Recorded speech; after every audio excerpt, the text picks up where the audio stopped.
Saudi പ്രവാസികളും കുടുംബങ്ങളും ശ്രദ്ധിക്കുക. ഇന്ത്യയിൽ നിന്ന് സൗദി അറേബ്യയിലേക്കുള്ള ഫാമിലി മൾട്ടിപ്പിൾ എൻട്രി വിസിറ്റ് വിസയിൽ വീണ്ടും അപ്ഡേഷൻ വന്നിരിക്കുന്നു. ഇന്ത്യയടക്കം 14 രാജ്യങ്ങളിലുള്ളവർക്കുള്ള ഫാമിലി മൾട്ടിപ്പിൾ എൻട്രി വിസക്കുള്ള അപേക്ഷ സൗദി അറേബ്യ വീണ്ടും അനുവദിച്ചു തുടങ്ങിയിരുന്നെങ്കിലും ഇന്ന് രാവിലെ മുതൽ പുതിയ അപ്ഡേഷൻ വന്നു. സൗദിയിലേക്ക് സിംഗിൾ എൻട്രി വിസക്കുള്ള ഓപ്ഷൻ മാത്രമാണ് വിസ അനുവദിക്കുന്ന മോഫ പ്ലാറ്റ്ഫോമിൽ നിലവിൽ ലഭ്യമായിരിക്കുന്നത്. മൾട്ടിപ്പിൾ വിസ അനുവദിക്കണോ എന്നത് സംബന്ധിച്ച് ഇന്ത്യയിലെ സൗദി എംബസിക്ക് തീരുമാനിക്കാമെന്നും അറിയിപ്പിലുണ്ട്.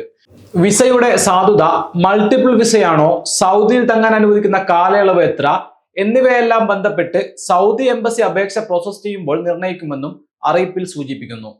വിസക്കുള്ള അപേക്ഷ VFSൽ സമർപ്പിച്ച് വിസ അനുവദിക്കുമ്പോൾ മാത്രമേ മൾട്ടിപ്പിൾ ആണോ സിംഗിൾ ആണോ എന്ന കാര്യം വ്യക്തമാകൂ എന്നും ചുരുക്കം.